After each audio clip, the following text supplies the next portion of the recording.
But don't you cry, girl, 'cause we all been there too. Baby girl, don't you know that you shine so bright? Let that hurt fade away and show the world your light. Don't let tragedy rob you of your smile. When you're freezing, we'll be fighting right by your side. Just call my phone 8332 and I'll come running. I'll be right there for you. Oh, you got a friend in me. Oh, you got a friend in me. Oh, life can get you down. Turn that frown around, 'cause you got a friend in me. You got a friend in me. Oh, you got a friend in me. Oh, life can get you down. Turn that frown around, 'cause you got a friend in me. I can be the one you seek in your time of need. Trust, no lies, no pretending, no fakes, empty promises and no cliches. But I'm here for you day by day. If the situation changed, I would not. I'll stay right until the wheels fall off, no matter what it costs. Understand that you got a friend in me. Oh, you got a friend in me. Oh, life can get you down. Turn and frown around, but you got a friend in me. Oh, You got a friend in me. Oh, you got a friend in me. I know that I can get you down. Turn that frown around, 'cause you got a friend in me. Oh, you got a friend in me. Yeah, you got a friend in me. Oh, life can get you down. Turn that frown around, 'cause you got a friend in me. now if you feel like ghosts, everybody say no.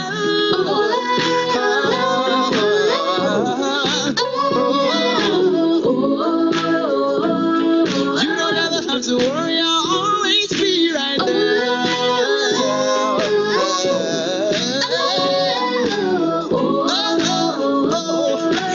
Life gets hard, but you can count on me. I'll always be there. If you need me, Just call me. I'll come running around. Now if you feel good, everybody clap your hands like that. Woo. Yes, sir. Listen, life can get you down sometimes and it can be real hard. But know that you got somebody on your side who's praying for you and who loves you, no matter what. That's called a friend. You got a friend in me. I got a friend in me.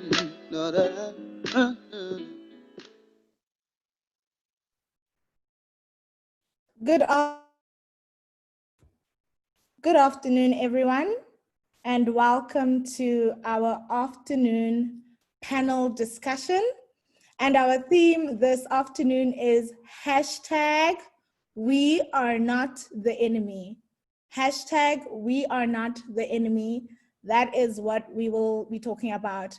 As you can see on our poster that's currently being displayed, we have with you four lovely ladies.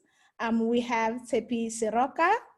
We have with us this afternoon Masejo Mubi. We have Tando Skap, and we have Tepo Zwane.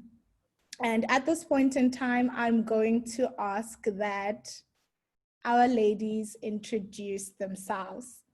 I will be, okay, so yes, everyone please introduce yourself, number one. Please explain to us what profession are you in. Number three, what are you passionate about? What is your motto and which local church are you from? I'm going to start with Tando. Tando, please unmute yourself and please introduce yourself to us.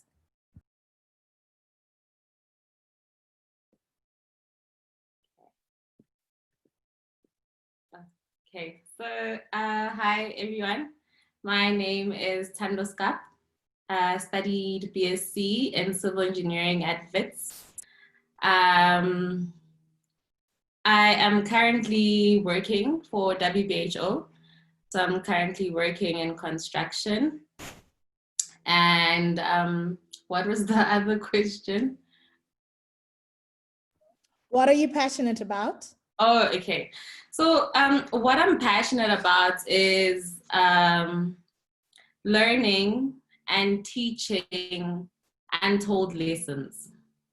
So the lessons we don't go to school and get taught, but are so crucial in life, you know, the lessons that will teach you about relationships. You know, we're not taught that at school, right? But people have gone through relationships and they know better about them. So you can learn lessons from them. Lessons about money, you know, as Black people, we're not taught about economic freedom. We don't talk about economic intelligence and all of that. Those are untold. So I'm passionate about learning those and sharing that knowledge. You know, I'm passionate about relating to others. You know, we've got different love languages, we've got different temperaments, but those are not lessons that are taught. So I'm passionate about learning those and passing them on to other people, because I feel like they give a different view to life. They give a different and broader perspective to life. And I feel like once they've been taught and when they shared, they have a seismic effect to the people around you. So yeah, I'm very passionate about that. My motto, yeah, that was the other one. I strongly believe that the world is your oyster, and you have all the resources you need to harvest. You have no excuse, but all the power in the world has been invested in you to harvest those oysters. And yeah, you can do it. You can do anything in the world you set your mind to, and it's doable. All you have to do is have the will and do, because the power has been given to you from God above. So yeah, so I strongly believe the world is your oyster and you have the power to harvest. Which local church am I from? I'm from Zirbogom SDA Church. Yeah, it's a small church in Western area. I think I answered all of them. Thank you, Tando. We move to Tepi. Hi, everyone. My name is Tepi Soroka, and I am a strategist at Momentum Metropolitan. I studied a BSc in Actuarial Science, did an honors in financial planning, and I have an MBA. You see you putting those questions down now. What am I passionate about? Okay, I'm very passionate about representation in the workplace. So if you know me in a professional level, you know that I'm really passionate about representation. A representation at different levels, at levels that matter. Using the right matrix to measure representation is something that I'm also quite passionate about. And then also, how do we kind of break these glass ceilings that have been placed for underrepresented groups in the workplace? What is my motto? I don't know if I have one. If I had to think of one right now, it would be just keep going. Keep going and you'll surprise yourself. And then local church. My local church is Santon SDA. but my home church and my church in my heart is Kagiso Church. Yeah. Thank you. Now we move to Masego. Thank you. Masego, over to you. Okay. Hi, everyone, and happy Sabbath. Thanks for having me. I am Masego Moobi Kitwaharangua. So that's where I learned, or I got my passion for education and curiosity about a relationship with God. I am an agricultural economist by profession. The first agricultural economist we hear about in the Bible is Joseph, who helped the Egyptians to manage their food, during that 7 years of lack and 7 years of abundance. So that's what I do. And yeah, I've got a master's in agricultural economics. I am very passionate about personal development, not just for myself, but for those within my reach. And I'm also very passionate about breast cancer awareness initiatives. I think, there's a message that needs to be sent out about, this illness. And my motto changes every year. So for this year, my motto is, I finish what I start. So that's my motto for this year. And I am a member of the YAWM Central Company under the Rooiwel SDA Church, but I'm in Cape Town now, so I fellowship in the Belleville SDA Church. Thank you, Masego. Now we move over to Pastor Tsepo.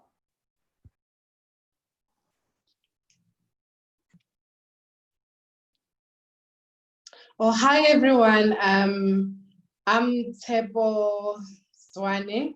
Most people know me as Tsepo Kobe because that's my surname that I grew up with. I had studied a BA theology. I work for the church, the Seventh-day Adventist Church. I work as a pastor in Mpumalanga, Nelspruit. What am I passionate about? Young people, the church, and making sure that their voice is heard, making sure they're represented every single Sabbath on the pulpit, acknowledging that we are the majority in the church, so we should have a say, or rather we should be deemed as important as well. My motto changes all the time, like Masego would say, like it's situational. But for now, my motto is that you are blessed. You are blessed with everything that you need. And sometimes for you to get your blessing, you will need to work hard. Sometimes you will need to ask for help. But nonetheless, you are blessed. You are enough.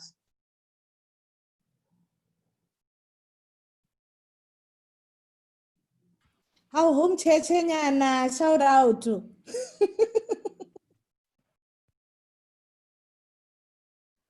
Okay. Tsepo. Oh, my home church. I am from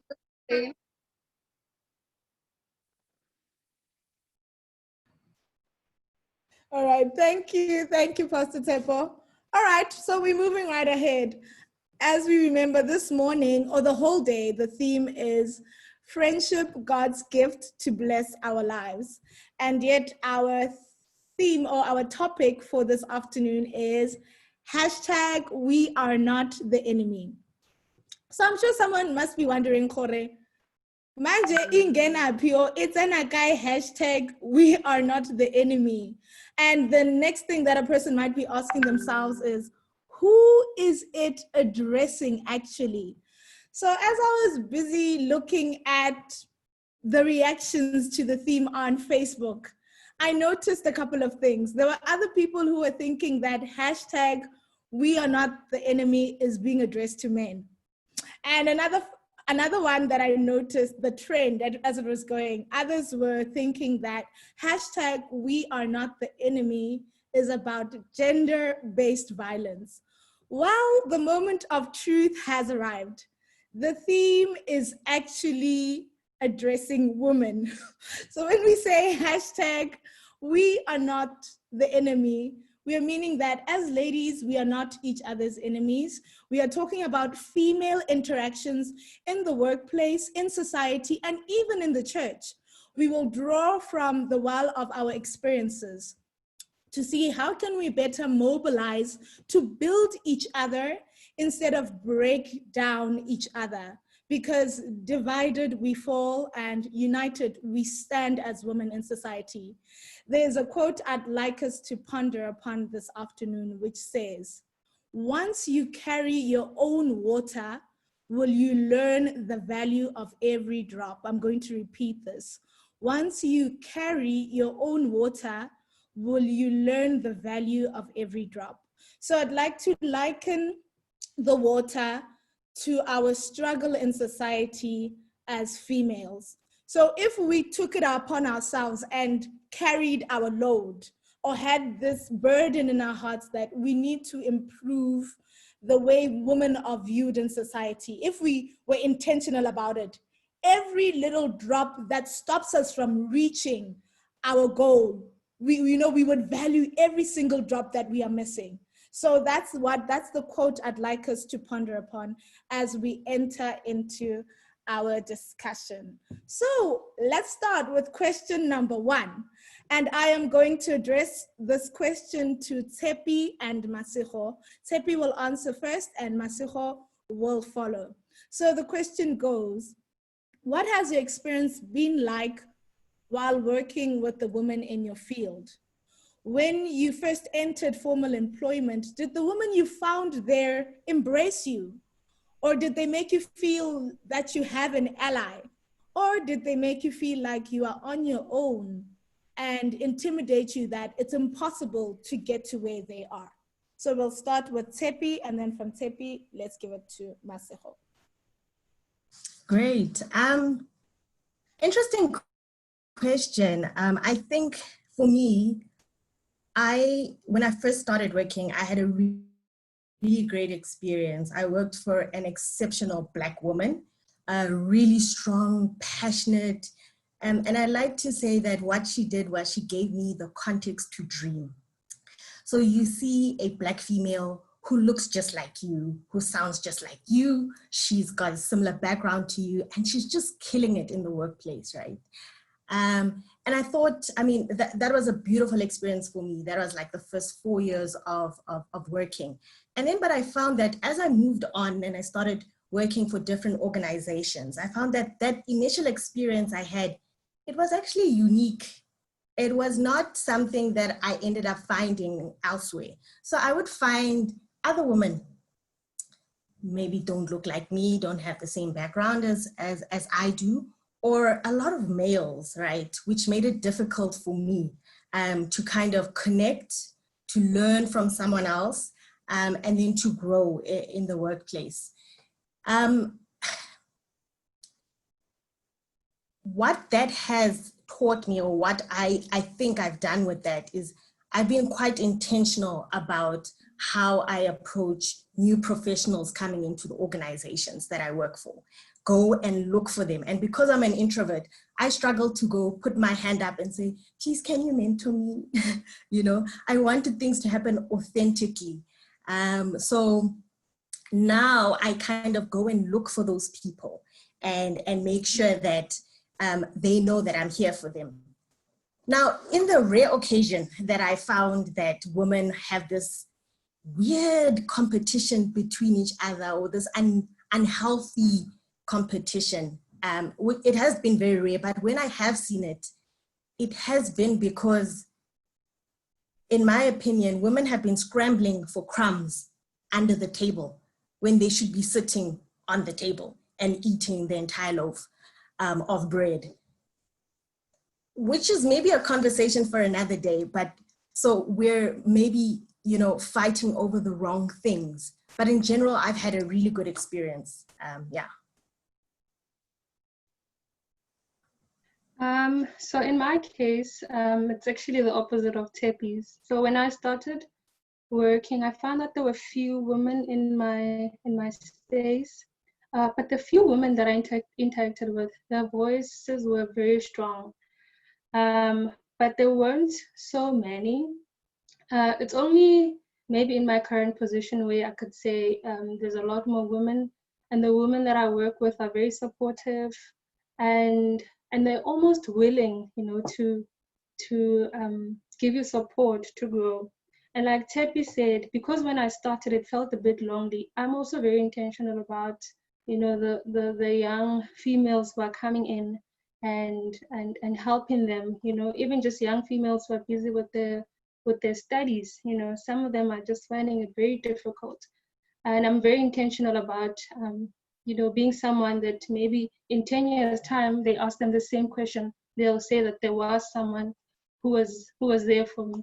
So starting out, I think it was very difficult. There were very few females that I could talk to or that were within my reach. But as the years progress, there's many more females that are in my field. Yeah. Thank you, ladies. Indeed, as women, we need to be each other's allies, whether it's at work, society, and even in the church. I liked what Sepi and Masego were alluding to, that we aren't in competition and neither are we each other's threats. When we enter most leadership spaces, we are usually the underdog as women. And sometimes you'll find only a handful of women in your place of work or wherever. And there's nothing more tragic than being the minority as women on a male-dominated table. And then the same minority is further divided and trying to outshine one another, whereas we should be working together as a united front in order to improve our status quo and also for female voices to be heard. So as we ponder upon question number one, there's another quote that goes well with question number one, which I'd like us to look at, which says, "Never doubt that a small group of thoughtful, committed people can change the world. Indeed, it is the only thing that ever has." So I've noticed it even at church. You don't change, you don't make a difference with a huge group. Usually it's that small group of people that come together and are willing to do the work that get things done. So when we're few, we shouldn't now be further divided, but let's come together. And I'm just saying, no matter how few we are as ladies on the table, we can make a difference. And I'm going to come to question number two. And this one, I'm going to give it to Tando and Tsepo. In your line of work, what have you done for the women that have come after you? Tando first, then Tsepo. Okay. So I work in construction. So just to give you guys an idea of how it's set up. So you've got different divisions within WBHO. So you've got buildings north, you've got civils, you've got roads and earthworks. So buildings is obviously the Lani because you are based in Gauteng, and then civils and roads and earthworks is when you have to go in the outskirts and have to go work there. So now, so the white boys usually prefer the buildings north because obviously they get to be based at home. So we have, so we have, those are the demographics of the different divisions. And then, so now when you are working for WBHO, you come in as a site technician or a site engineer, depending on what you studied. And then you become an assistant site agent, and then you become a site agent, and then you become a contracts manager, and then you become a contracts director. So it's sad, but currently in my division, which is Buildings North Division, there's actually no Black female site agents.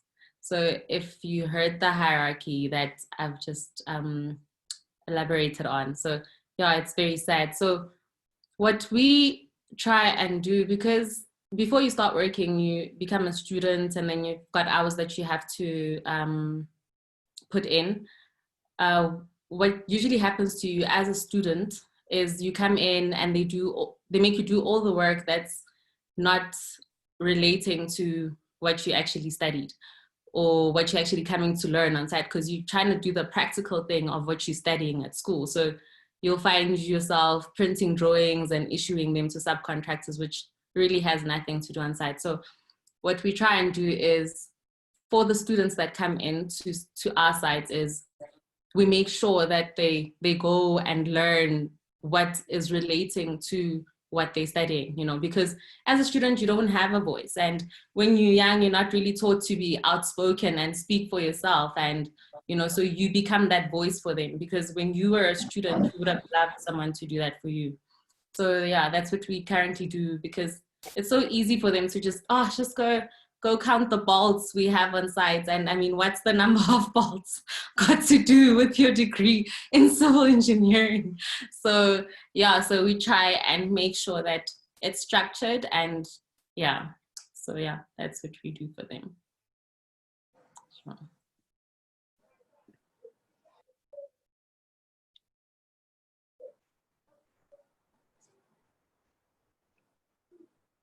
Should I go in? Okay. I'm trying to remember exactly the question. The question is asking to what have I done to the women that are in my field, right?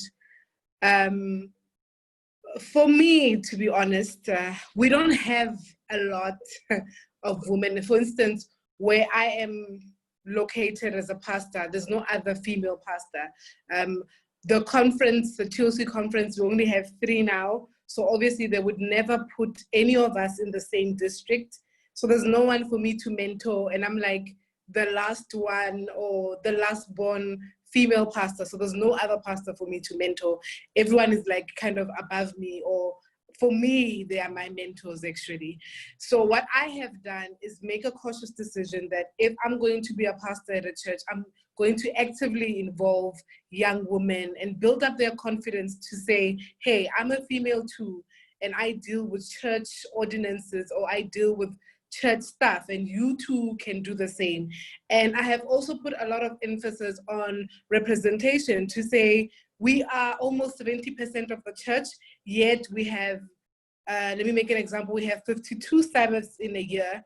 And in those 52 Sabbaths, you only hear a female voice when it's YAWM emphasis, or when it's AWM, or when it's Dockers.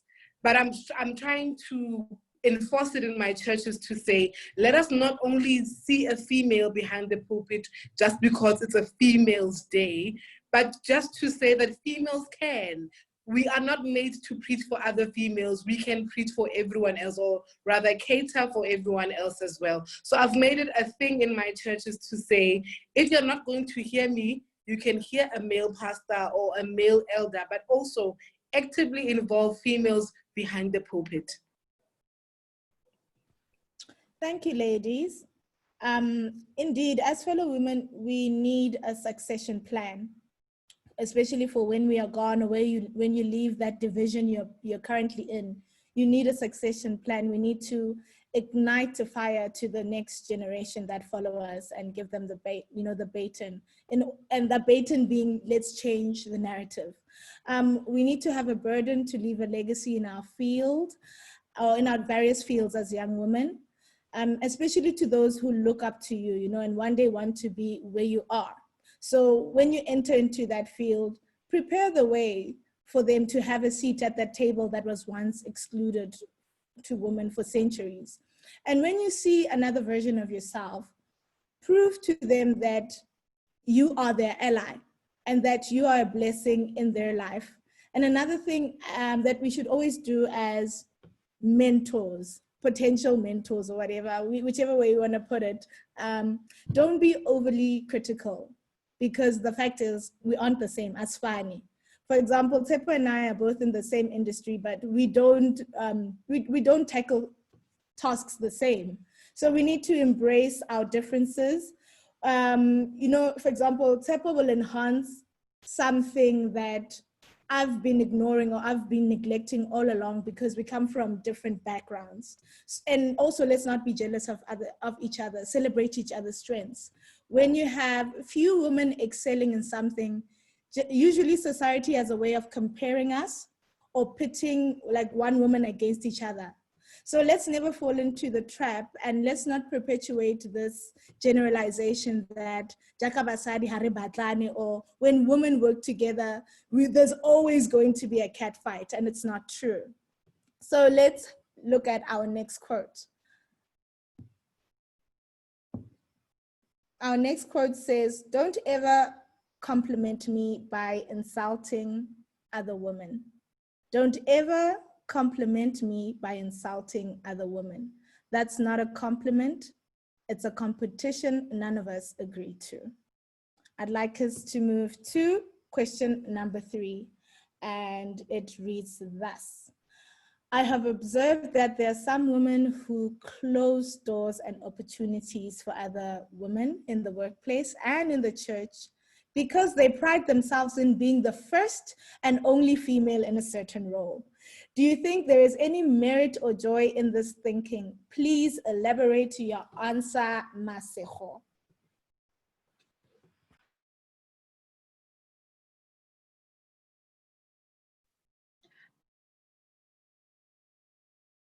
Masego, please unmute. Okay. So this is a very interesting question, because I think at an individual level, it may be a natural thing to do. You know, you're the only woman in the room. You know, people remember the only woman in a particular position, particular role. So people remember you. So at an individual level, you know, I don't see anything wrong with that. And also, these women may not necessarily have the power to bring other women in their space. You know. But a more sustainable approach would mean that we should have more women in the workplace. You know, women in strategic position, technical positions, your policy spaces, and any other position you can think of. Because I think it's a representation of the society that we live in. You know, when you're in high school, there's more females in the class than males, but somehow when you get to the workplace, there's a shift. You know.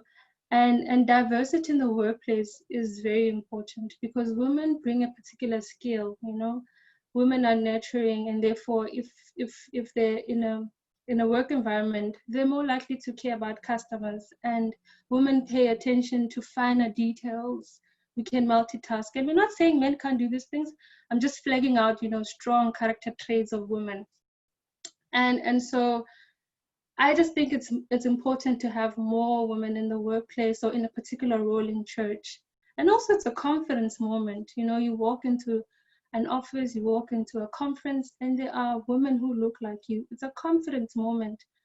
And it's even better if these women are approachable.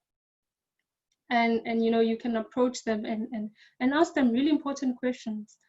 Earlier on in my career, I was fortunate enough to actually ask, you know, our CEO at the time, you know, I asked to sit with him to ask him questions like, how did you get to where you are? You know, what lessons did you learn? So sometimes these women only, they're waiting for such opportunities. They're not the enemy, you know, they're waiting for such opportunities where we come to them and approach them and ask them very important and intentional questions. I read a study, I think it's by Lead-In Company and McKinsey. And the study says that women onlys, you know, they call them women onlys. Women onlys are more likely to face microaggression than women who are surrounded by other women in the workplace. So, you know, microaggression is when someone thinks they're paying you a compliment, but it's not really a compliment. They call you smart blacks. And, you know, they say things like, but you are different, you know. And even in the church, you get that a lot, you know, someone saying, but you're good for someone who wasn't born Adventist, you know. So the more there are women in a particular space, you get less and less of microaggression, of belittling comments. And yeah, and also the study shows that women onlys are more likely to think about quitting a job. So if you're the only woman in a particular position, whether at church or in the workplace, you're more likely to think about quitting as compared to women who are surrounded by other women. So I think for the greater good of an organization, of church, we need to have more women in those positions, but also understand that women onlys are not necessarily, the enemy. As Tepi said, the pie is very small and we all want a piece of this pie. Thank you, Masego. Indeed, there is more than enough space for all of us to flourish.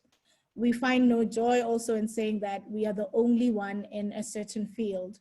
When, as a woman, you see an open door and you run towards it and you put your foot in, you don't want to be the one who enters into that open door and shuts the door behind you. And what we're saying to fellow sisters is, when you see that open door, put your foot in it, open that door wide enough, and look back and say, hey, my sisters, ladies, a door has just opened. Tlayang, tlayang, tlayang.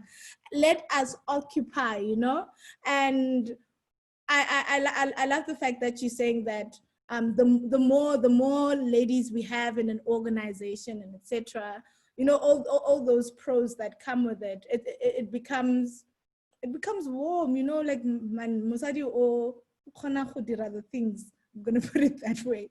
So I want us to move to the next quote. Karabo, please help us with the next quote, which reads thus: if they don't give you a seat at the table, bring a folding chair.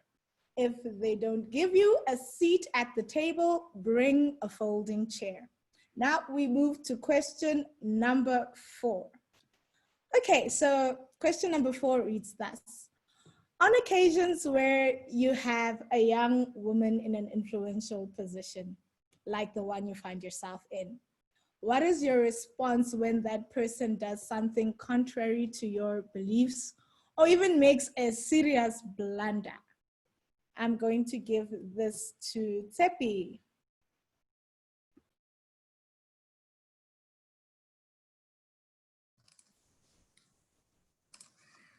I was hoping I don't get this question. I think I know what the right answer should be, right? That we should support each other and help each other. But for me, really, and if I'm completely honest, and I look at the past, in my experience in the corporate, I am incredibly difficult on Black females and Black males working under me or who have just started in the organization. And why? I think because there is very little room for us to make mistakes. Minorities are, people are very critical of minorities, right? If you make a mistake as a female, you represent all of us, right? And so, I mean, we've all heard how Black people need to work 10 times harder just to be on an equal footing with white people in the workplace.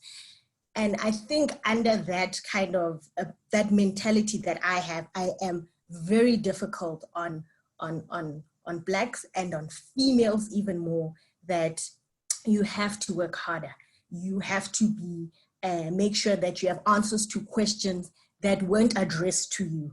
You need to know what's coming up before things actually come up. It's tough, but I feel like it's the burden that we have to carry currently until we get to the place where society actually sees us as equals, whether it's Blacks and non-Blacks or male and female. When we get to that position where all you're bringing or have to bring to the table is your mind, then I think we can start being gentle on people. But to be completely honest, I'm very tough. I'm very tough. Thank you for your honesty. That's what we want. Tando, what do you have to say about this?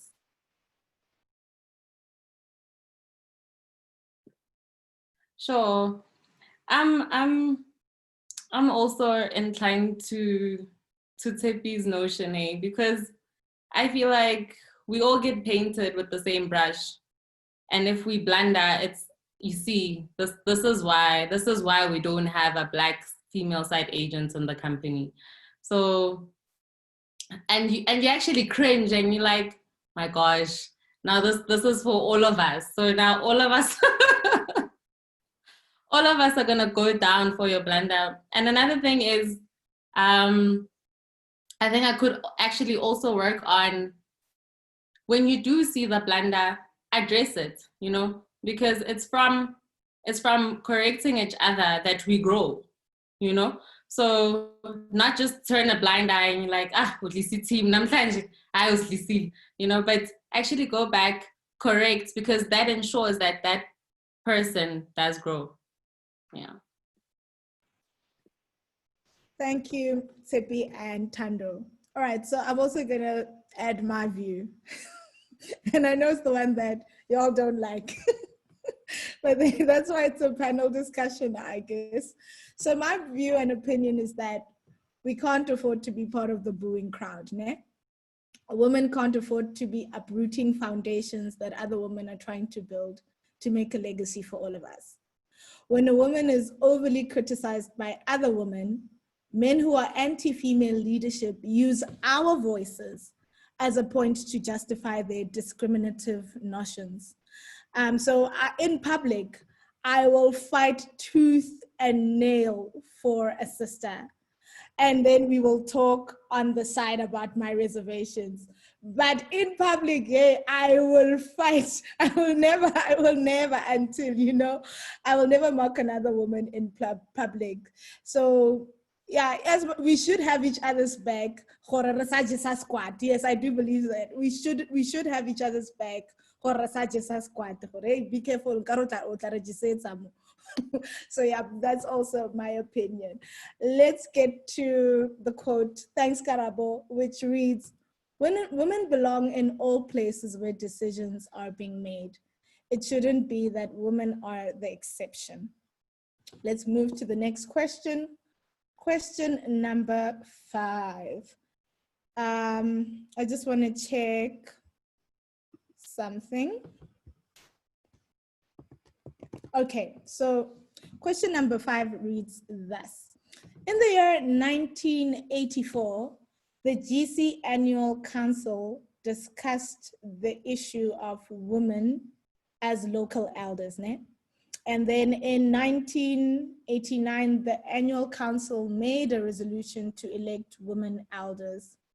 And then at the 1990 GC session, the World Church officially put measures in place to implement the Annual Council's resolution to elect women elders, and even amended the church manual to include gender-neutral language in sections that pertain to elders. So it's 30 years later since that 1990 resolution. But why is it easier for women to embrace and support male elders more than they do women elders? What reasons are given to oppose women in eldership positions? I am going to pose this question to Pastor Tsepo.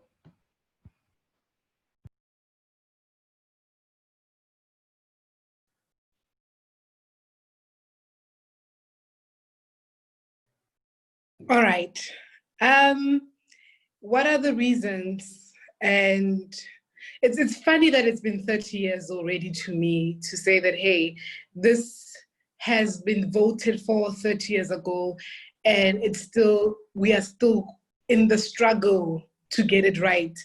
But what I think the reasons mainly are is the whole male authority throughout the Bible narrative. So when you read your Bible, the male figure is the leader or is the dominant figure in the Bible. So every time you read the Bible, the men are leading, the men are at war, the men are speaking, you know, the disciples, the prominent ones are men, and somehow females are usually seen in a line or two, worst case scenario and nondescript. So it was a certain lady that came what, and did what, and it's just 2 verses nyana trying to describe a whole human being. So I think that contributes towards, when it comes to the world of religion, it contributes to how we look at males and females. So in a way, when I read my Bible, just because men dominate, men lead, we also say men are the head. It kind of, in a way, cancels out the fact that women can lead too, or women have been leading. Your women like your Deborah, your Jezebel, which is a weird kind of leadership, but she was a leader in her right. Your Jezebels, your Esther, you know, we have the women in, read your Judges, the women in Judges as well. You find so many women who actually had a voice. And I think another thing that also contributes towards this masculinity is who is on our pulpit. Like I said before, we have 52 Sabbaths. Females get 3 Sabbaths of the year to preach. So if I continuously see a certain gender behind the pulpit, in a way it says to me that gender is the one that's supposed to lead the church. So it's not only how the narrative of the Bible is written, but it's also how the church represents itself. So the church, when you think Seventh-day Adventist church, first thing is male. You know, you think of men leading, men go to elections, men go to caucus, men behind your pulpit, men 1, 2, 3, 1, 2, 3. So it contributes a lot in how we look at the headship of women and why we are still 30 years struggling to see a representation of ourselves. Another problem that we have is that with patriarchy, patriarchy is just it's a belief. It's not hate against women, but it's a belief to say women are important, but women have certain roles. So you see, misogyny, on the other hand, is that women are sexualized objects, we are good for nothing people. But patriarchy says, we appreciate you, we love you, but you are meant for a certain role. So when you think of patriarchy, usually we think of men, but also women are patriarchs, if I can put it that way. We still have mothers in our church who believe that girls belong in the kitchen, mothers who believe that girls should do 1, 2, 3 in the church, but cannot do 1, 2, 3. So it's a matter of us changing the narrative and striving to find a good representation of who we are, and also interpreting the scripture correctly. So what am I saying here? If we are going to have a majority of male pastors who continuously preach on male dominance and do not actually emphasize the equality and the image of God in us, we are continuously going to have this problem. Thank you, Tepo. I see Tepi's mic is unmuted. Tepi, would you like to add? Yeah, it's problematic, this issue of representation. I think Tepo said that women make up 70% of the church, right? But over 90% of the time, we are listening to a male voice on the pulpit. It is the same, it is problematic in the workplace as it is problematic at church. In the workplace, it must have been 2-3 years ago, Dove released an advert, right? They had a black female with a brown t-shirt on, and she was taking off this t-shirt and she turned into a white female with a white t-shirt on, right? And I think it was how Dove is so good at cleaning you, whatever, it can make you white. They didn't think it through, right? Bic had a similar advert. This is not 20 years ago. This is 2-3 years ago. Bic's advert was, look like a girl, walk, sound like a female or something like that, but think like a man. Incredible, think like a man. What is wrong with how women think? And here's the issue of representation, right? It is hard to believe that the people who are sitting around the table were representative of the demographics that they serve. because otherwise you would not have that kind of outcome where people now Dove has to make, has to apologize. Oh, sorry, we didn't mean to be racist, because you didn't have enough people around the room. Representation is good for the organization. It is good for the church as well. This is why some of us, we leave after divine service feeling emptied, right? Feeling like this person has completely, he has uncovered me in an uncomfortable way, because men will solve for male issues. That's what they know. In the same way that if women are given the platform, they will inherently solve for female issues. It is important to kind of balance the scale so that you know the demographics that you serve and you can serve them well.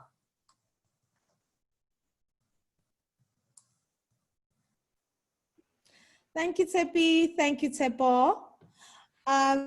So there's an element in the question that hasn't been answered, which is what reasons are being given sometimes. So a reason I've heard, I'm just sharing my experience now. I'll be in a nominating committee, or sometimes we'll just be sipping tea with people, and then these topics always arrive. It's like when I'm always around, why? So anyways, I will hear people say, and sometimes it's even from women. I will hear a woman say that they don't want a female elder because women are emotional. And to me, that argument doesn't hold water, as men and women are all emotional beings. And I've been on a lot of boards, and I've also seen men being emotional in meetings. So that for me is not a valid argument. And even when we look at so many schisms we have in our conference and in the church in general, it's proof that men can also be emotional. So let's not come with a cliche. You know, there's a quote that I like saying, that don't be emotional, said the man who was losing an argument. Don't be emotional. Don't perpetuate it as well as a woman. Kill that argument as it springs up. I've seen instances where a woman could have made history, and she could have opened doors for other women. But due to fellow women not coming to the party and not supporting her, she failed. So I can imagine if women came together for female leadership, since we are 70% of the church after all, and if we supported a female leader, a female elder, there would be a legacy, to leave, that in the years Miss So-and-so was an elder, a lot was achieved because 70% of the church stood up. And usually there is a saying that our pettiness as women, it sort of hampers progress. But the flip side is also true, that churches right now are standing because of women, and we can achieve even more if we all, support one another and do the best that we can do. Because when she does that female elder, when she does a remarkable job and we are behind her, what she's done it for all of us, and we all celebrate it together, instead of us being the ones who are nitpicking. No, she's emotional. No, she's this. No, she's that. Which leads us to the next quote. Each time a woman stands up for herself, she stands up for all women. Question number 6 reads thus. There is this paradox, We've observed that some women feel their husbands can't be led by another woman in church, but yet the same husband is led by a woman supervisor or CEO at work. So the question is, why do you think these women are offended more by the female elder's leadership than they are by the female CEO? I'm going to put this on Masejo and Tando's lap. Masejo and Tando's lap. And if anybody else further during the conversation wants to add, just unmute and we'll see that. So Masejo and Tando, over to you.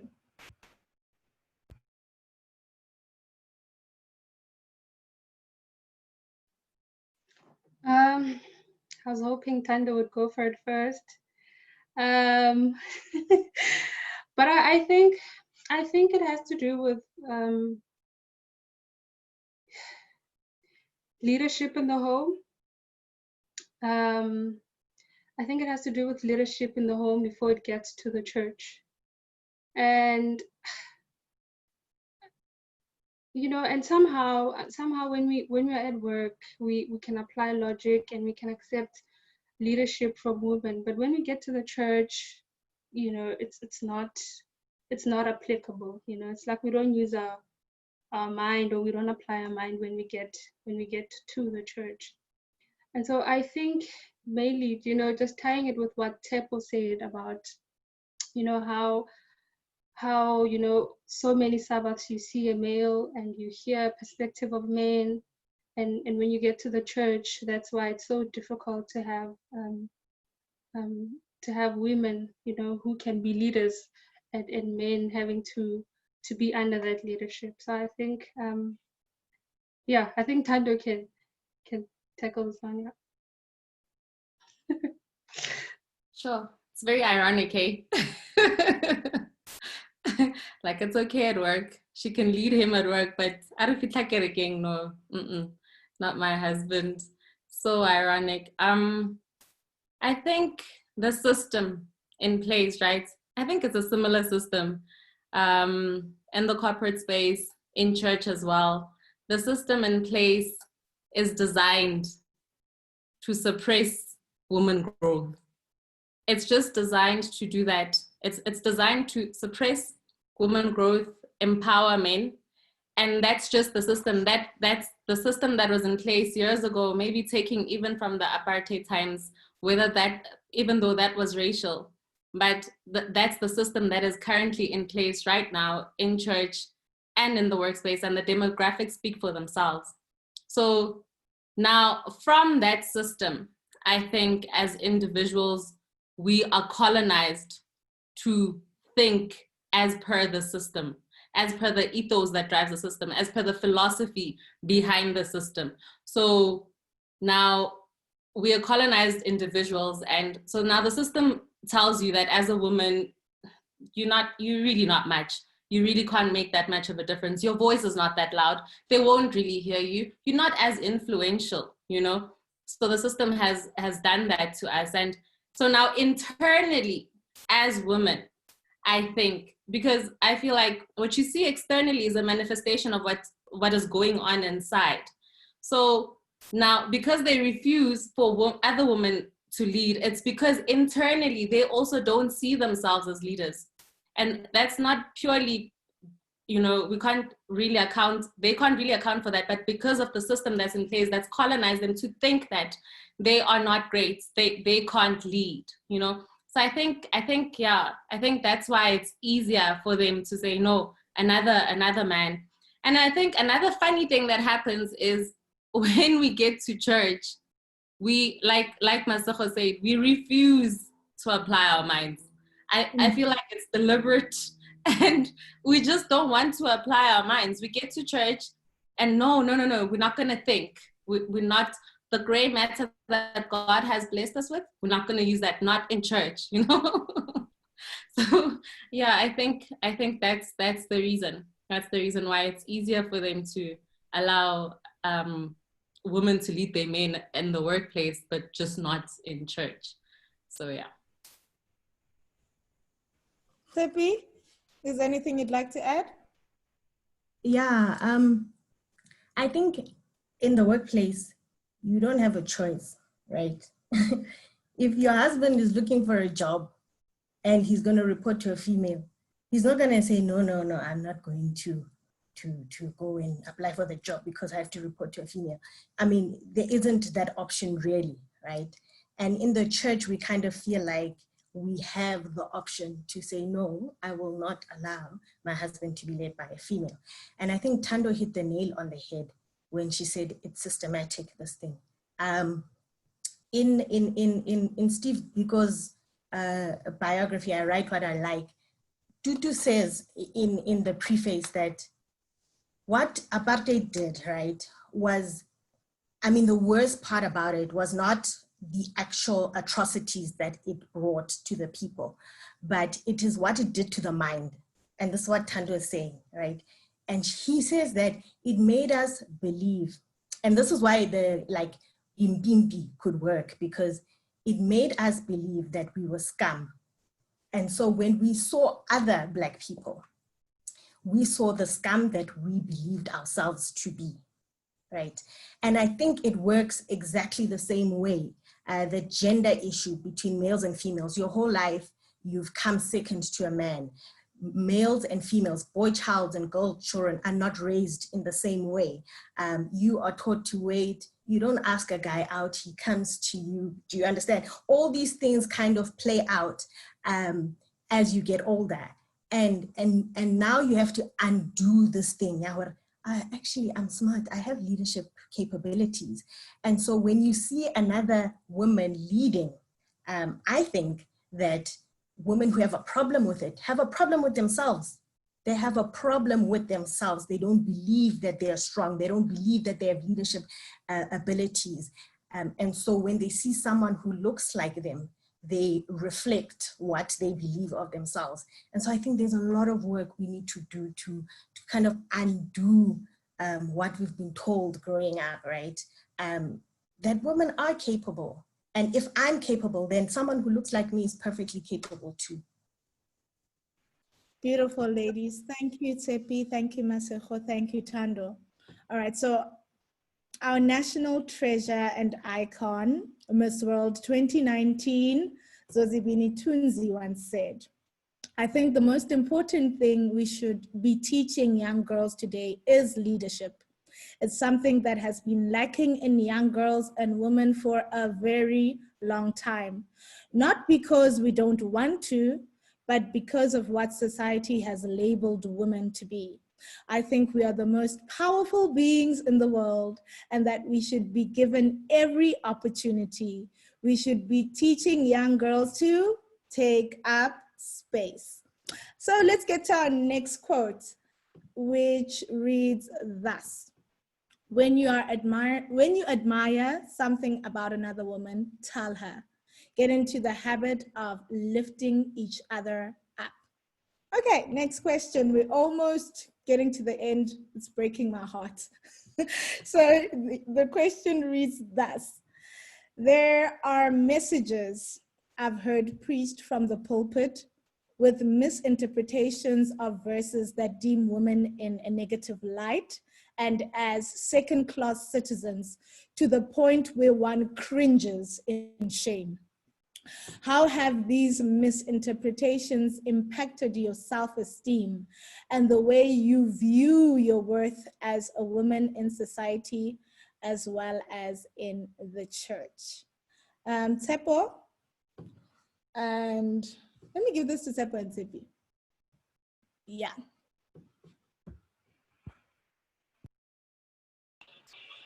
Okay. Messages I've heard preached.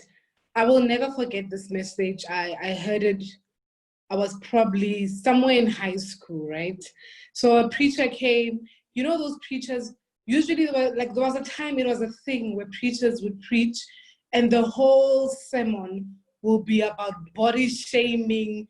The whole sermon will be about women sleeping around because somehow those were the parts where they'll get the A's and the A's because anyway, we are speaking to my gender and we are the majority. So you will get that amen. So I remember there was a time where one was preaching to say, your banyana girls, yeah, no. Sometimes my mother tongue comes through fast. But you find that he was preaching about breasts. I don't know how a man comes to a place where he prepares a sermon and decides I'm going to speak about breasts. So he was like, no, some of you, your breasts have fallen. They are like the towers of Babylon because you've been sexually active, like you've been around. And I think it also has to do with culture, with how people would view people's breasts. So at that time, I've never had the perkiest. So I looked at myself and I thought of myself and I'm like, yo, when another man looks at me, that is what they would think of me. So already because I am the way I am, or my DNA has made me the way I am, another person would deem me as a very mischievous child because of how my body had developed. I developed very fast. So it kind of kills your confidence. I remember at a point where, you know, as a girl, you try so hard. We honestly are trying hard in our churches to make sure that, hey, do I look appropriate for church? Whereas I look at my brothers, they can go even in a t-shirt to church. No one would say anything because somehow church is a place where men belong. You know, church is a place where men have a say. Church is a place where no one can tell them anything in a way because of their gender. But for me, I am Eve. I came about sin. So they will strike me 10 times harder. This is why when I am pregnant, I will be censured or I will be dealt with, but the other counterpart will continue with service.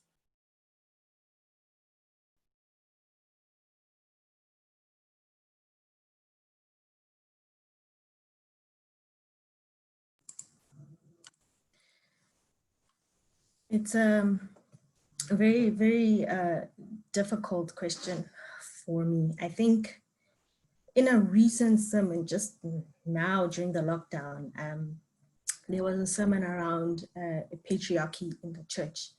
And I think we know that patriarchy, I mean, not just in the church, in the Bible. And I think that one hit me, right? That the Bible is patriarchal. The Bible does, I mean, I think that you've spoken to it a bit, you know, there's so many stories about men in the Bible. And what was brought to the forefront for me was that there's a quote by Ellen White that says, you know, if Adam had just trusted God, God would have replaced Eve, okay? And things would have been okay. That, and I've read that before in I think Desire of Ages, but it moved me this time that, so would redemption only take place for a man and not for a woman? And we actually did a study, a family study with my parents and siblings around this topic. And I think for me, I got to the conclusion that God's ideal was not for women to be second-class citizens in this world. That at creation, God created male and female alike. That's what the Bible tells us. And it was only after the fall that this kind of mess happened, if I can put it like that. So it's difficult. And I think his closing quote in the sermon was, I don't know how females are Christian. And maybe Pastor Dati, you can take it from here. But those kind of sermons, which are actually based in the Bible, and I mean, they're difficult, but like I said before, you will get sermons. If I preach a sermon, it will be something that speaks to females because I'm female. And so if we have a male preaching, he's going to speak to male issues. Yeah, no, yeah, Tsepi, you just, you know, that you poked me. Yeah, you've poked me somewhere. And it's so funny, like I've also read that part of Ellen White, and I've also heard a lot of preachers kind of assuming that we were not a part of God's plan. But you know what's funny? The funny thing, when you read the book of Genesis, right? Gender was created before men. I don't know if everybody hears me. Gender was created before Adam and Eve. So somehow, are you saying that God had created gender, but when it comes to us, Homo sapiens, he was like, no, they only need the male gender.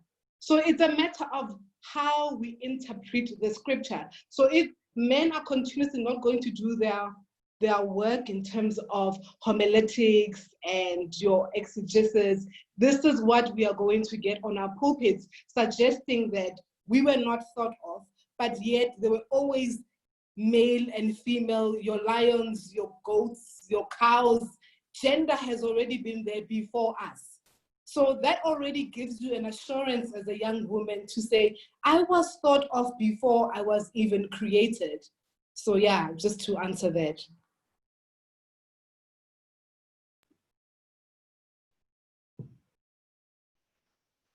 Over to you, Tando. Oh, okay.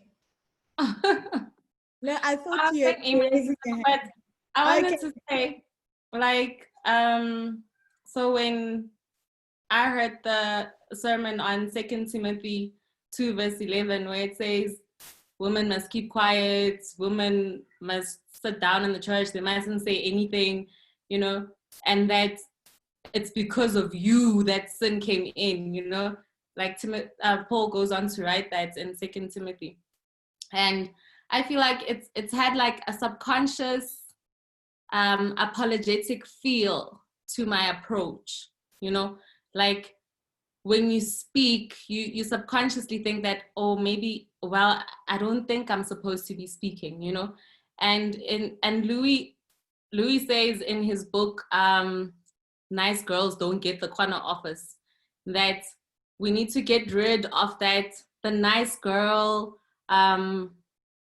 attitude, the little nice girl that says yes to everything, that agrees when she's being sent, you know. And I feel like those sermons subconsciously reinforce the nice girls in us. So yeah, that's my experience with. Hey, thank you, ladies. A lot of doctrination in terms of women being second class and etc., as you guys have nicely put it, happened on the pulpit. And we use the word misinterpretation of verses intentionally because a lot of these have been badly misinterpreted. And we also need to remember our history. I'm talking about Christian history from back in the days. Our church fathers left out stories and texts about women in the Bible. When you listen to scholars, they were intentionally, we know that like there were a couple of books, but 66 were chosen from the numbers that they did have. And even from stories, others were taken out as, ubanlo, ushirolo, siamkipa. So I'm just saying there are stories that are there that we don't even know that they intentionally took out because some of them were misogynists. One of them that is popular is Tertullian. I think this name rings a bell. One of our church fathers, even reformers, were mostly misogynist. For example, even the rabbis, there's a rabbi called Rabbi Eliezer. They always like mentioning this, that he said, better that the words of the Torah burn than to be transmitted to a woman. So, you know, we just need to know our history, that for years and years, women were seen as the lesser race, and it was also because of church fathers who had their own preconceived ideas, and hence when they would read the text, the preacher's preconceived ideas also sometimes influence how the message goes. And that's why it's so important to have people on the pulpit who now read these texts again, but put them in their correct contexts, interpret them properly using, in theology would say, exegesis or hermeneutics. These are words that describe just properly doing your homework, looking at the context, looking at the language, and coming up with a proper translation or a proper interpretation of text. And we'd actually see that there's a lot that can give self-worth to a woman. There's a lot that can liberate us as women. And I think every time you give the woman a pulpit, you give your daughter and the younger generation to have more messages that give them a better self-esteem, you know, and that make them know that they weren't an afterthought, like Tsepa was trying to explain, that even when God was creating, he knew that when he got to Adam, there is going to be a female Isha, which is Eve. And yes, we get to our quote, thank you, Karabo, which reads, the way to right wrongs is to turn the light of truth upon them, by Ida B. Wells. Let's move to question number 8. I think this is our second last question. We have 10 questions. Okay, it's a statement that ends with a question. Our YAWM cannot be painted with one brush. Our YAWM cannot be boxed in. We are diverse and come from different backgrounds. For example, we have young women who are comfortable with aesthetic embellishments and those who are comfortable with being completely natural. Why, as women, do we demonize each other according to dress preferences when clothing is not necessarily a measure of spirituality? Tepo, can I give this one to you? And then ladies, you will, if you feel that you want to add on, please feel free.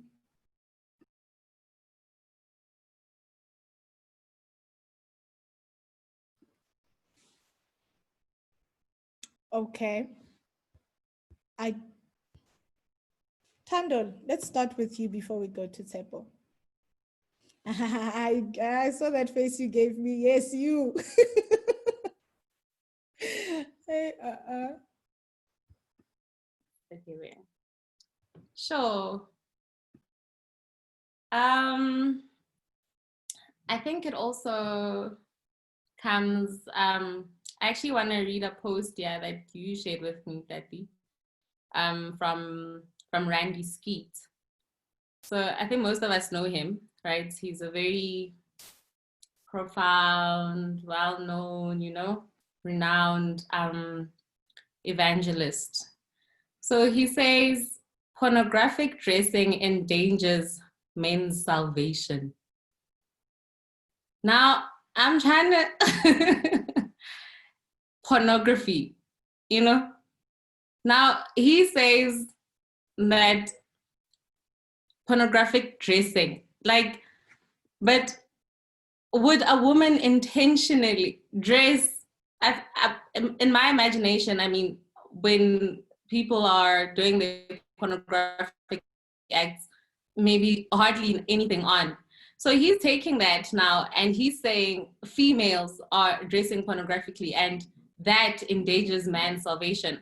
So firstly, I think it's demonized because it comes from our pastors, our evangelists, people we think are, well, maybe closer to God than we are, It comes from up there. So they demonize it from up there with not even a substantiation of scripture or God's will. And because they have done it, it comes down and it passes down, and it's a philosophy that's taken and acted upon. So I think it comes from the top. Secondly, I think it's also because of salvation by works. We as human beings tend to think that there's something we can do to contribute to our salvation. I feel that religion also teaches us that. Religion teaches you that if you go to church every Sabbath, if you return your tithe, you're close to God.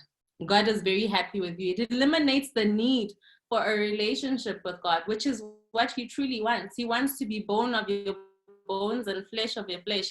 And religion robs you of that because it says, if you've ticked box 1, box 2, box 3, you're in the right direction. Doesn't matter if you only talk to God when you're about to eat, So I think that's the second thing, that part of religion's philosophy is an implementation of salvation by works.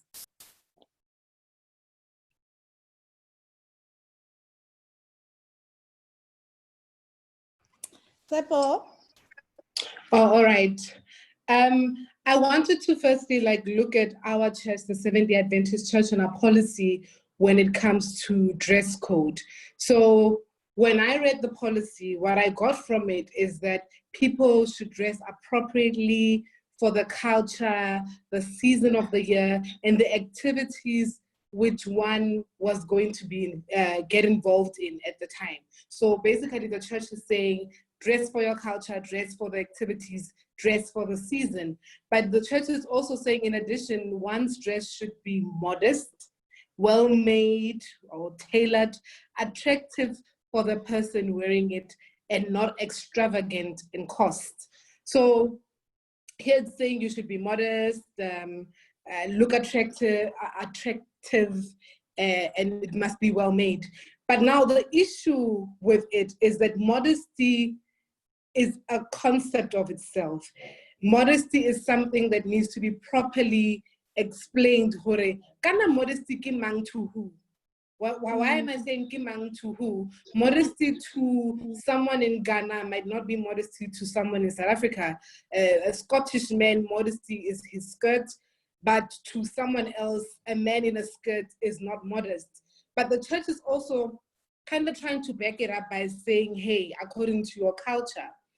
But we are speaking to a South African audience where we have been colonized, and therefore our church in South Africa especially, we take so much after the whites, but yet funnily the whites are more liberated than us. So in a way, we say white people look this way, they sing this way, they dress this way. So somehow for a Black South African person, whiteness is modesty, whiteness is perfection. So somehow when we wear like what do you call those big heads of ours, somehow that's modesty for us. You know, so we look, modesty means a lot of things to a different kind of people. But also there's an issue that another concept that we call style.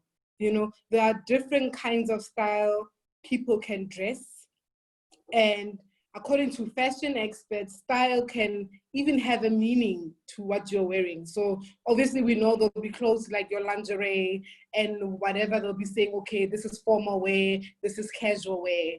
But what the church is actually saying in its statement, I can never clarify it myself because it's not clear, because it's speaking about culture, it's speaking about modesty kohomang, for who.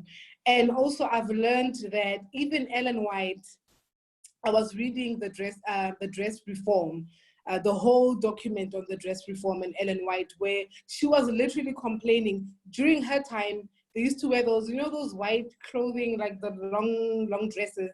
And she, Ellen White, was complaining to say, hey, we are basically sweeping up the streets with our dresses. Whenever we do the garden, it's like haire berekeli.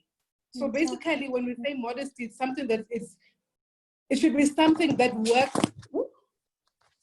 Sorry about that. It should be something that works for your context. So Ellen White was also complaining to say, hey, we should look a certain way because this way of dress doesn't work for us because we are sweeping up the streets. When we go buy our groceries, we cannot carry the clothes. At the same time, you need to carry your dress. So this is where we learn that we are demonizing things that are not existing, because especially for us African people, when we come from a place where we used to enjoy the sun in an almost nudity clothing, and there was nothing demonized about it, and there was nothing sexualized about it. In a way, it is us who have created our own ideologies on what is modest, and we have also decided that we are going to demonize someone who dresses this way because our way is this way, whereas in instance there is no right or wrong, but at the end of the day there is a way of dressing. For instance, modesty, like I said, it's a hardcore, I don't know how to explain modesty, but it should be something respectable. You know, it has nothing to do with showing off your shoulders and having a little bit of lipstick or whatever, full-blown makeup on. It has nothing to do, honestly, with our spirituality. It's just things that were taught to us when we were young, and how society deems a woman's body. Like our bodies have become their object to speak about, to demonize, to say we are the reason why they raped us.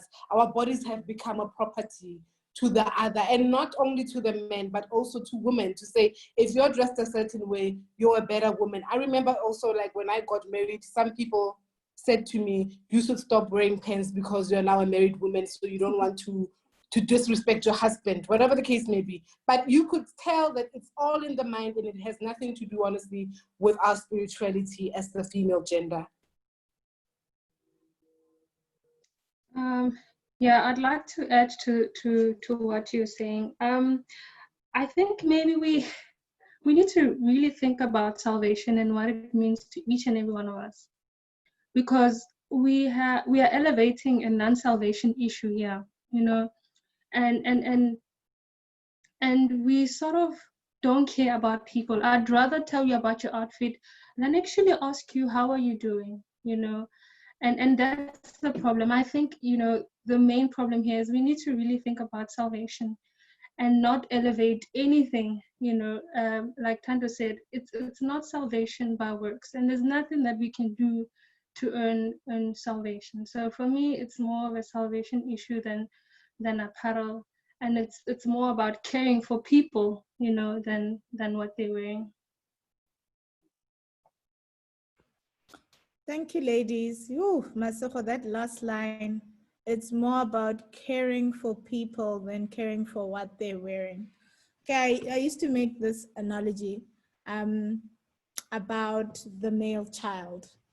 It's easy, you see, okay, I'm going to take something as trivial as when my little brother had dreadlocks and he used to be, let me put it, demonized at the church for wearing his natural African way, the way he found comfortable too.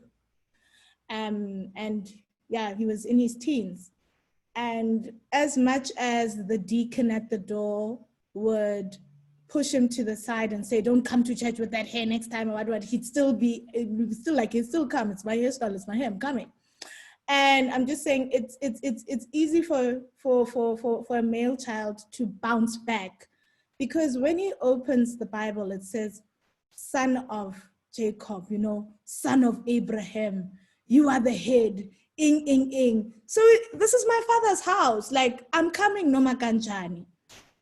You come to a girl who doesn't have son of David, who doesn't have all those affirmations.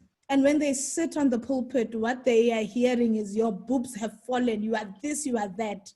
And that girl with already a wounded self-image gets to the door and already you are like, that lipstick, that this. You are breaking her. You see, this can be changed anytime and very easily, but it really has nothing to do with my decision and my relationship with Jesus Christ. So for this, allow me to enter into the church. Allow me to listen to the word. Allow me to connect to my God. I do not want as fellow women to be the deterrent for our daughters to get to the mercy seat because we are busy we are majoring on minors. So that's why I'm so passionate about this topic, because it's the most trivial thing that we have elevated so much to the point that we have trampled upon women and made them feel like church is an uncomfortable place to be at, because of something as trivial as Leseila. Our quote for question number 8 is, women didn't simply decide to hate their bodies, society taught them. And today I want to say to our young girls that be beautiful. Feel beautiful with that sun-kissed melanin skin. Embrace it. Do not trample on women who have been trampled for years. Nobody in their rightful mind would walk into church half naked pornographic. There's no such. No normal person does that. And I think we should stop. No. We should stop running a parade and allowing people to demonize women unnecessarily so. Whereas there are certain things that are demonic that are happening in church, but because it's done by a man, we should sweep it under the carpet.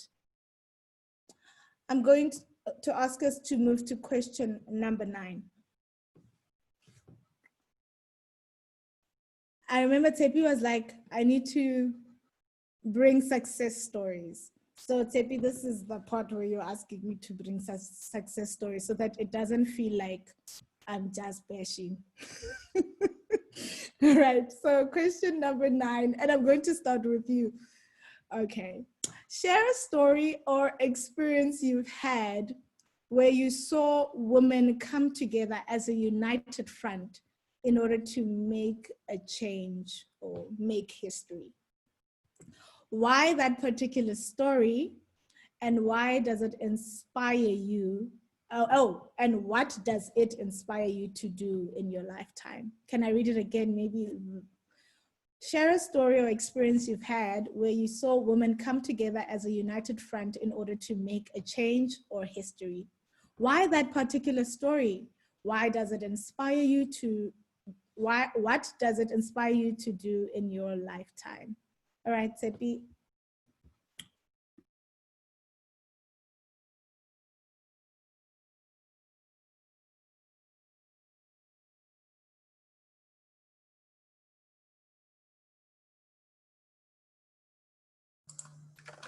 Okay, finally.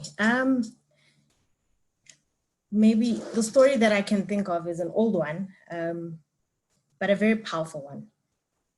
1956, we had 20,000 women march to the union buildings. And a picture is painted that you had women who came from all parts of the country. You had people from Cape Town and Port Elizabeth, Durban, and they all came with one purpose, right? And apparently some carried kids on their backs. So they brought their womanhood with them. And they said, the Basi are not for us. We are not going to do that. There's a whole lot of things that they had fought for previously, I think the year before, gender equality, equal pay, parity, gender parity. Phenomenal that this happened in 1956 at a time in our country where we were going through the very most, that women were able to unite. Women of all races, so you had blacks, whites, coloreds, Indians, you name it, all coming together for one cause to say, as women, we are making a stand and we will not take this and we will not take that. It's an inspiring story. Probably it is why we have the August month as Women's Month. On the 9th of August, I think, we celebrate Women's Day because of what they did and the sacrifices that they made. It's inspiring because at that time, if we think now that females are at the bottom of the bottom, then they did not exist, right?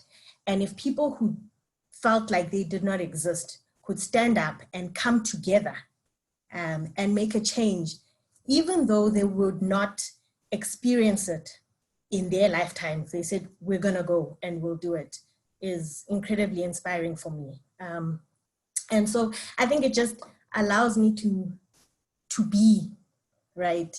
That also they didn't shout. Apparently it was like a silent type of protest. So they brought for them what they thought was feminine. They brought it. And so I don't have to become someone else to be relevant. I don't have to be male. I just come as Tsepi, young, black, female, and I'm relevant. And I'm, yeah.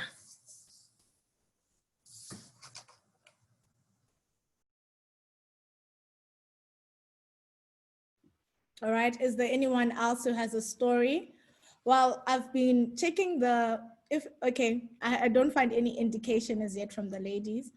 I've been looking at our Facebook viewership, and we have Ospipilo, who was sharing that her local church has a female elder, and that through her leadership, they were able to build a church from scratch, that they've been struggling to do for years. But the year that they got a female elder, and things are going well. So there's another success story that, that when women come together and when women lead, that they can also make a great change.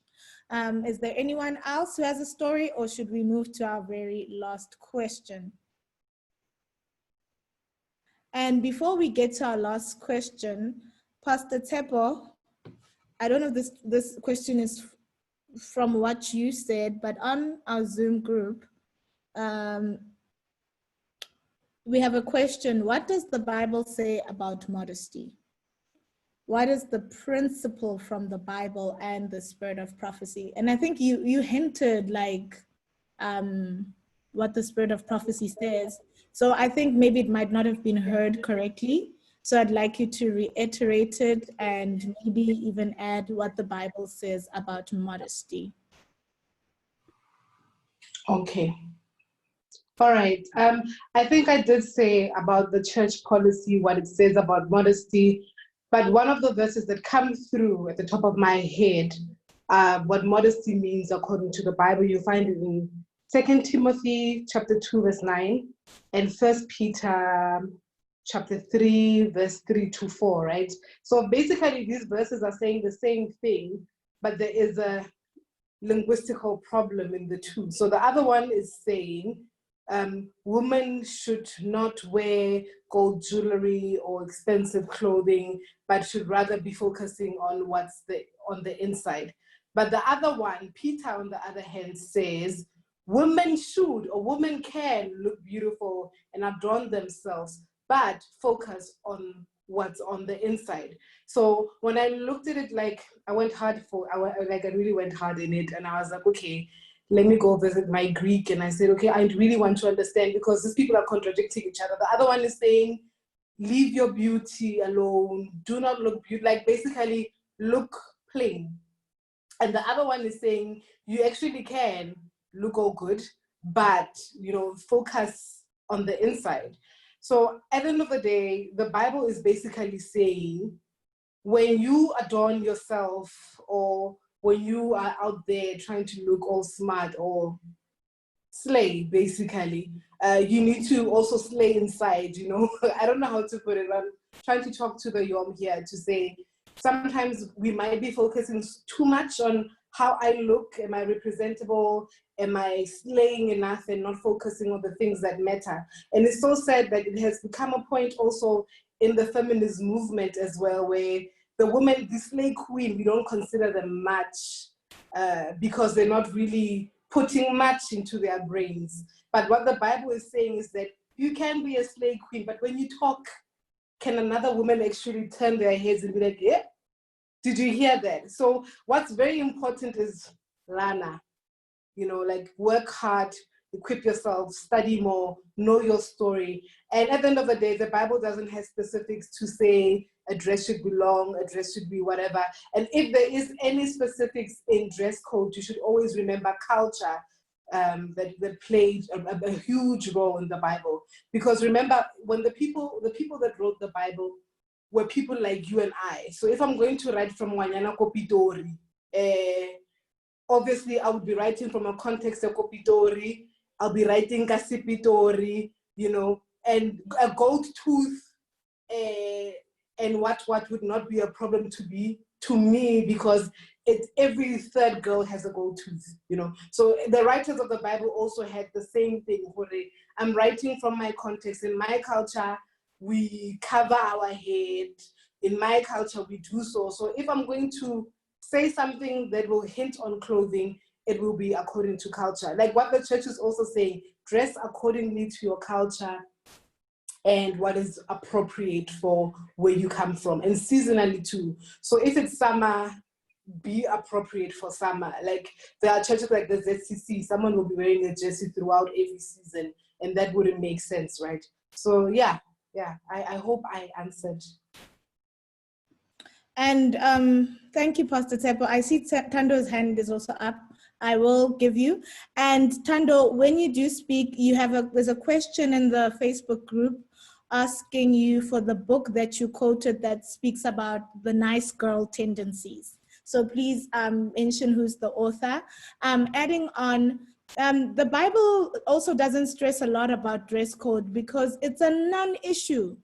I am honestly serious. Jesus didn't write extensively about dress code because it is seriously a non-issue. It's neither here or there or appearing. When it comes to your relationship with God, it's really a non-issue. And where it does mention dress code, for example, in the group, I'm also trying to address something that I've seen on the Facebook group, is about head covering. For example, there's a verse where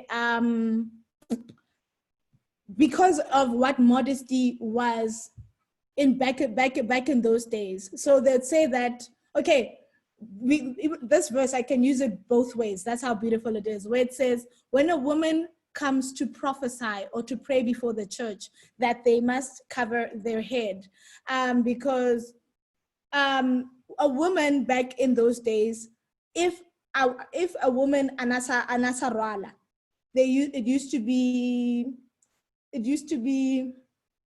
okay, that would be a note for it. This woman is a prostitute, that she's not under her father's leadership, because she's not she doesn't have a husband either. So neither is she somebody's wife. So so when she would stand there, so that's why I want to know, just, we don't know, with our culture, we don't want people to be offended. Can you please orale?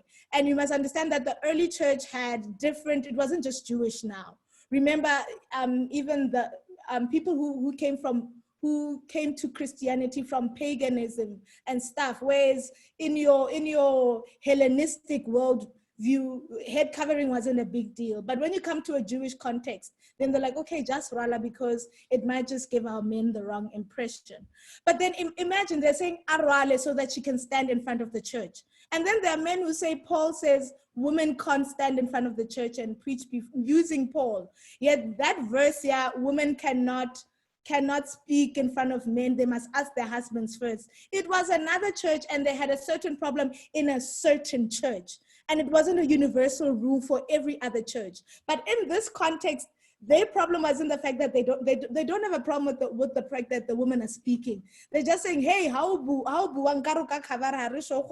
or what's happening.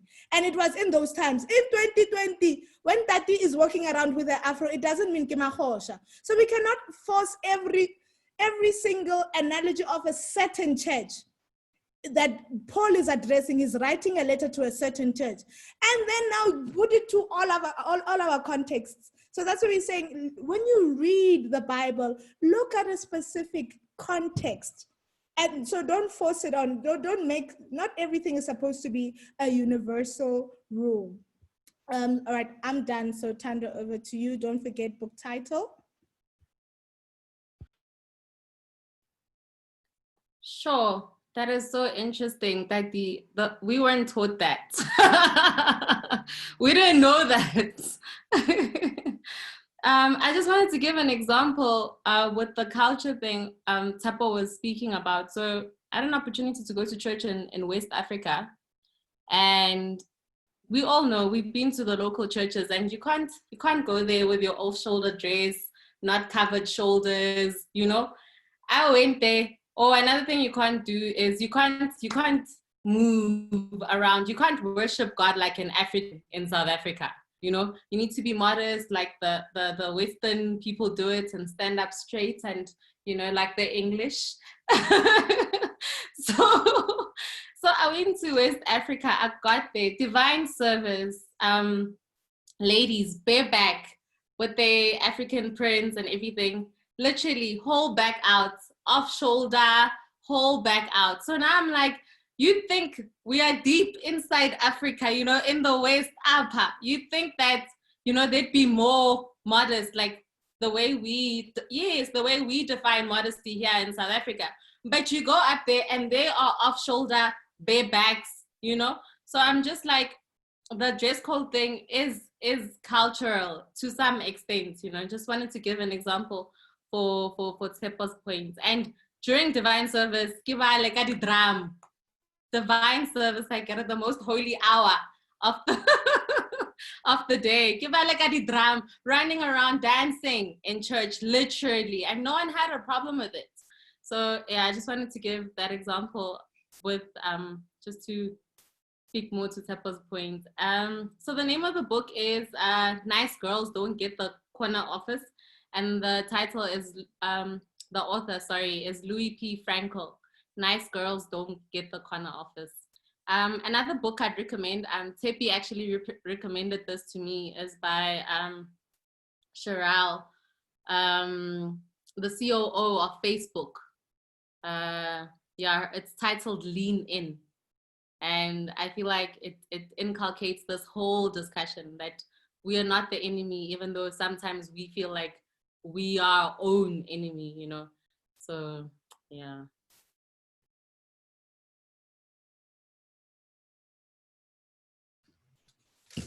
Thank you, Karabo. Please, our quote. Yebo.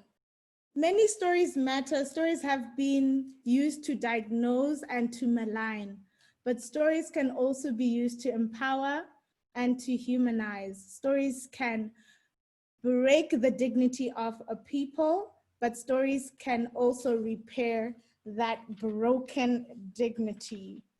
Thank you. Let's move to our last question.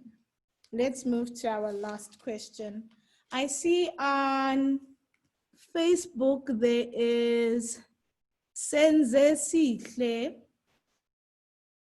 who is quoting, but I think this one, Pastor Tsepo, I don't know if you've already mentioned the book of 2 Peter.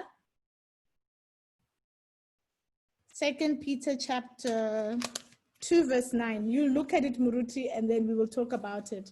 If you have anything to say about that book, that chapter that speaks about modesty, but I think you had touched it somewhere, somehow. We'll get there. But let's get to our last question, especially looking at time. So as YAWM speakers, or as YAWM, suggest practical ways in which we as women can unite, change the narrative, and support each other in order to move our church further, since we are not each other's enemies, but each other's allies. I'm going to start with Tepi, Tando, Tsepo, then Masejo. Aye.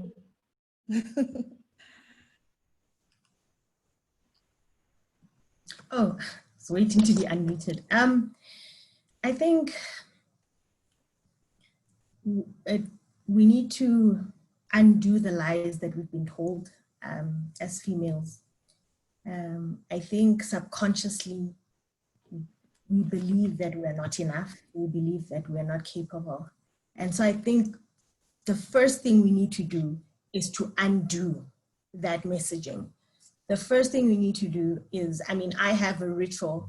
I have a chalkboard in my new office, work from home office now, and I put affirmations up there. And I change them at least weekly, that I'm capable, I'm powerful, I'm smart. Because you need to look at it and say it to yourself until you actually believe it. But we also need to kind of, I think, realize that a lot has been done to kind of strip us of our power, and it's time for us to take it back. And once we have our power, I really, really believe, once we believe that we're powerful and we are leaders and we are smart and we're strong, we will wish only the best for other women as well. We will take them under our wings and we'll fly together.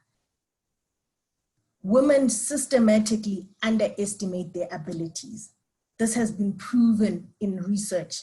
It's a thing. Whatever you think you are, add some more. That would be the truth, right? And research shows that men systematically overestimate So which is great, which is wonderful, whatever they think they are, they should actually minus hanyan, right? We should get to a place where we overestimate our abilities as well. It's something that we can definitely learn from men and carry each other along.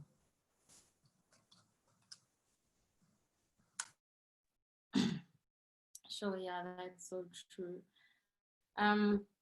I also think there's a lot of unlearning that we need to do.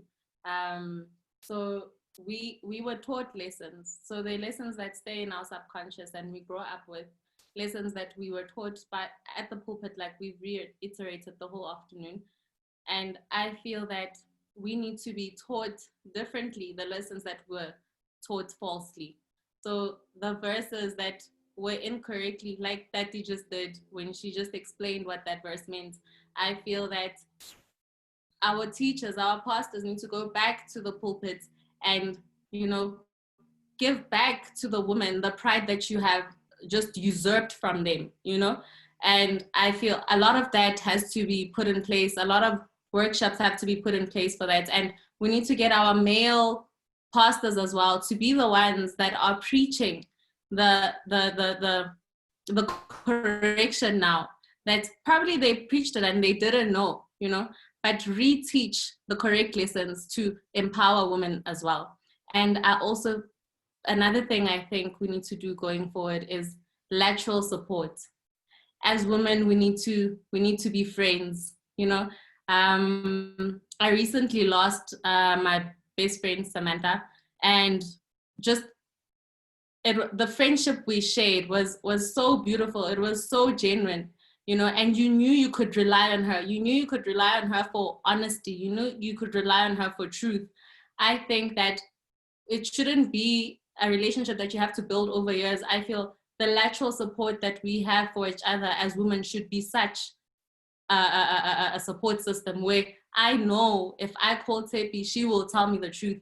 I know she will guide me, you know, and I know she'll be there to answer the call. So I feel lateral support as women, we need to come together. And yes, we are, even in the workspace, you know, yes, we are fighting for the crumbs, and, you know, it's little crumbs and there's so many of us, but if we join together, we can actually build those, and it can actually become a slice of bread, you know, because we're working together. So the lateral support system, we need to work more on that.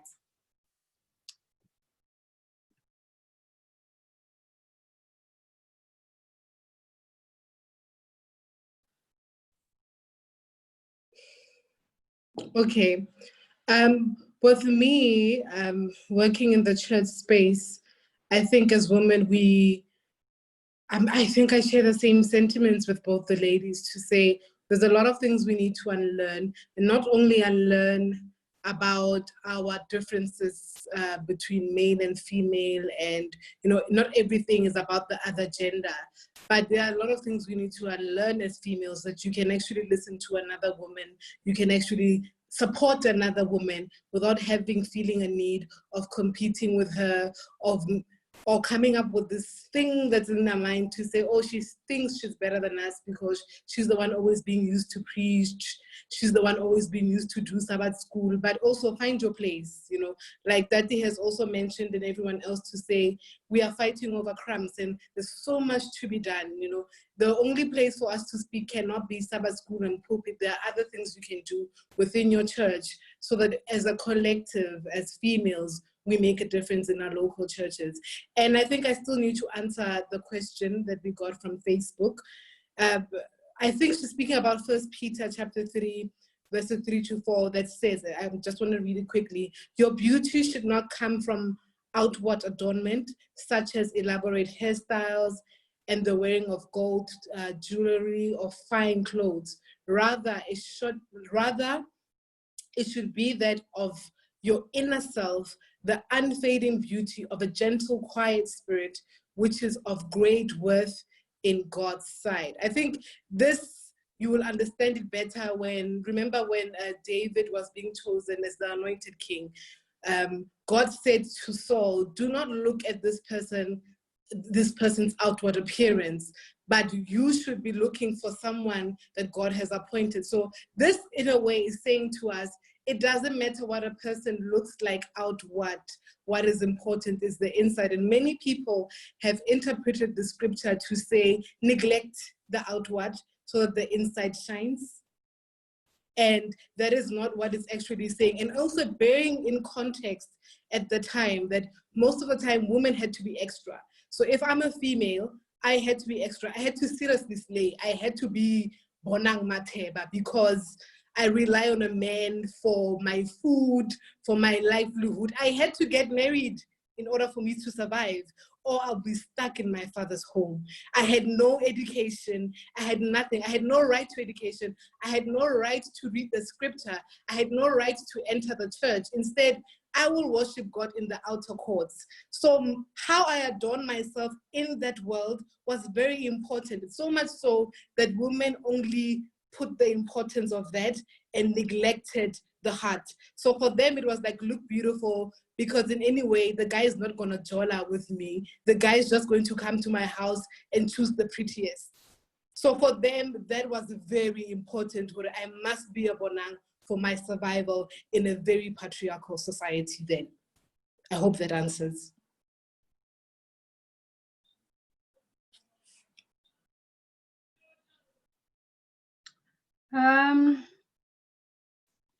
So for me, it works from an individual level before we even get to YAWM.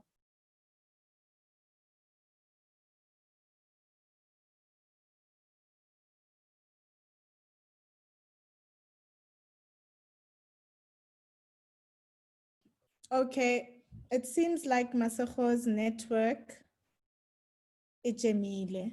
Is it only on my side or is it with everyone else that she's no longer? Okay, so I think then we are going to have to skip her input, but I think that was our very last question, and we thank you so much, ladies, for that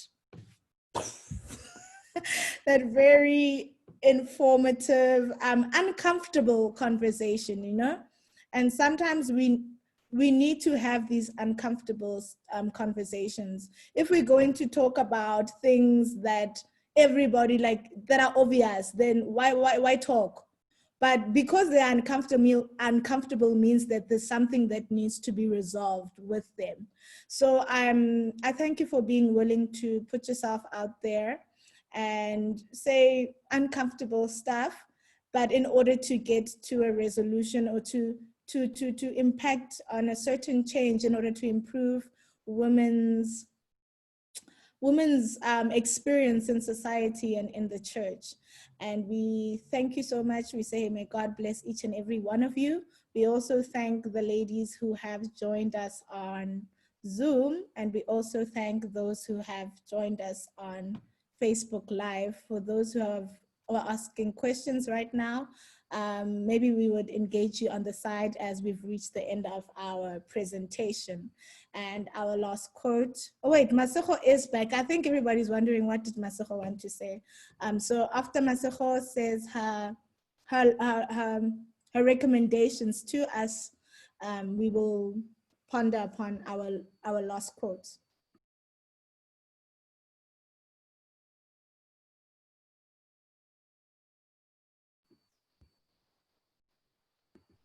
Okay, no. So let's move to our quote, which reads, when women support each other, incredible things happen. And I think, you know, I don't want us to only remember the fact that we were talking about dress code. I know that's the picky subject. However, I don't want it to overshadow everything else that was spoken about. And I want us to remember the ethos, or the reason why we were here, is to encourage that women should support each other. And that when we come together and we support female-led initiatives, female-led programs, female leadership, incredible things can indeed happen. Our churches can improve the way they view women, and women have a lot of positive things to also present to the gospel. Jesus walked with women. There were women who even sponsored his ministry on earth. And we are precious in God's sight. We were made in the image of God. And when God said in the book of Genesis, chapter 1 and chapter 2, before sin entered, he gave the right to rule and have dominion on both Adam and Eve. And we are not going to say, let's uphold the curse. We like to say back to Eden with everything else, back to Eden with the way we eat, back to Eden with our relationship with Jesus, the way God walked with Adam and Eve in the Garden of Eden. But then when we come to gender, then we say, let us uphold the curse. We want to say back to Eden with everything. May you all be blessed. And thank you so much for spending this time with us. And yeah. So we're going to play our song, and we have another quote we want you to focus on. And yeah, thanks for joining us. Goodbye. The panel, please remain until the very end. I just want us to pray together before we leave. And for everyone else, thank you so much for tuning in. Goodbye.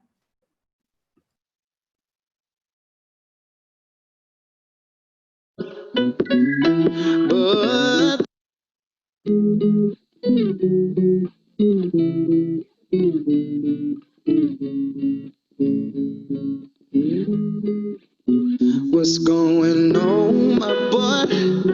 It's been a while since the last time we caught up. I see you walking with your head held down. Weight of life has got your shoulders hanging to the ground. But that's okay, 'cause life can hurt sometimes. God gave you someone to help you fight. I got your back, and that's a fact. Whatever you need, I'll be there. Just remember that you got a friend in me. Oh, you got a friend in me. Life can get you down. Turn that frown around, 'cause you got a friend in me. We heard that you were going through, but don't you cry, girl, 'cause we all been there too. Baby girl, don't you know that you shine so bright? Let that hurt fade away and show the world your light. Don't let tragedy rob you of your smile. When you're freezing, we'll be fighting right by your side. Just call my phone 8332 and I'll come running. I'll be right there for you. Oh, you got a friend in me. Oh, you got a friend in me. Oh, life can get you down. Turn that frown around, 'cause you got a friend in me. You got a friend in me. Oh, you got a friend in me. Oh, life can get you down. Turn that frown around, 'cause you got a friend in me.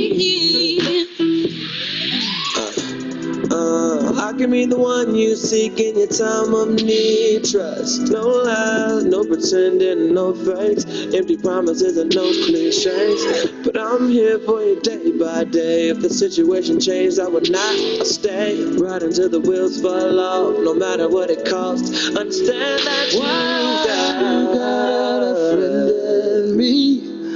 Oh, you got a friend in me.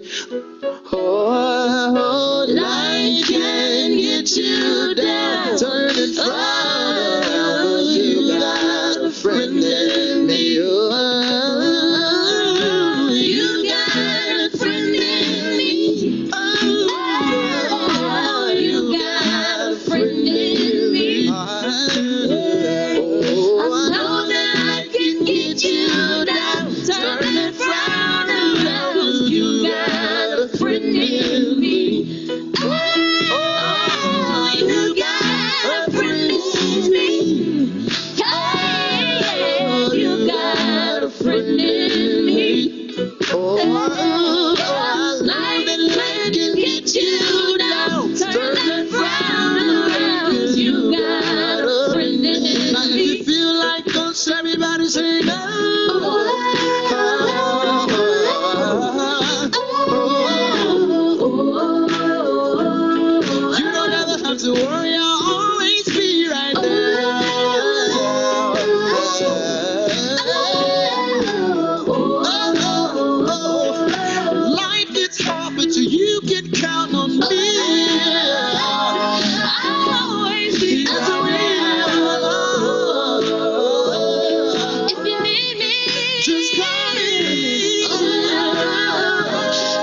Listen, life can get you down sometimes and it can be real hard. But know that you got somebody on your side who's praying for you and who loves you, no matter what. That's called a friend. You got a friend in me. I got a friend in me.